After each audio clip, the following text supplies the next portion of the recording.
Старший состав государственного хора осетинской национальной песни при президенте Республики Южная Осетия в рамках празднования Дней Осетии в Москве приняли участие в концерте мастеров искусств на сцене Большого театра. Художественный руководитель хора Сармат Кабисов отметил, что для них было большой честью выступать на исторической сцене. Данное мероприятие для нашего коллектива, можно сказать, это за всю историю существования самый яркий, самый запоминающийся.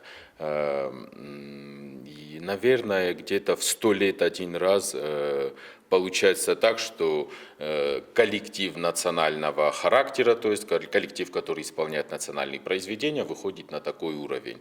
Это не из-за того, что мы там плохо поем или плохо танцуем, а из-за того, что там Большой театр специализируется больше на классике, там больше на опере и на балете. И поэтому национальные коллективы, конечно же, в этом плане туда для национальных коллективов попасть бывает максимально сложно. Хочется отметить очень слаженную, эффективную работу нашего руководства.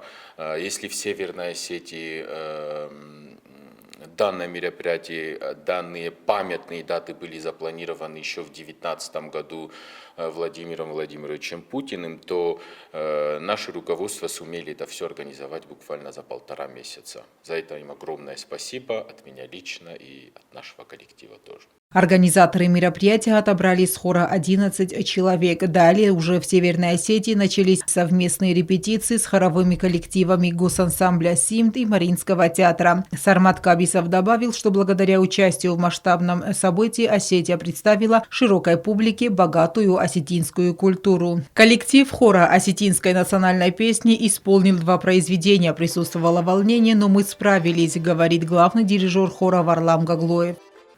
В данном мероприятии принимал участие сводный хор, состоящий из 3 коллективов.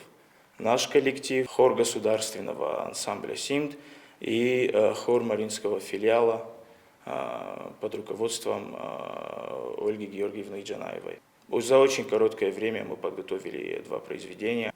Песня о Зурабе Макаеве «Дуная Хастун Зарек», и после чего Ольга Георгиевна приехала сюда, провела здесь репетицию, и уже после этого прошли сводные репетиции сводного хора во Владикавказе в филармонии. Руководство хора отмечает, что этот год для них был насыщенным. Они принимали активное участие в различных конкурсах, фестивалях, мероприятиях за пределами республики. Алена Алтаева, Аида Кочева, Зарема Арсоева. Информационный выпуск сегодня.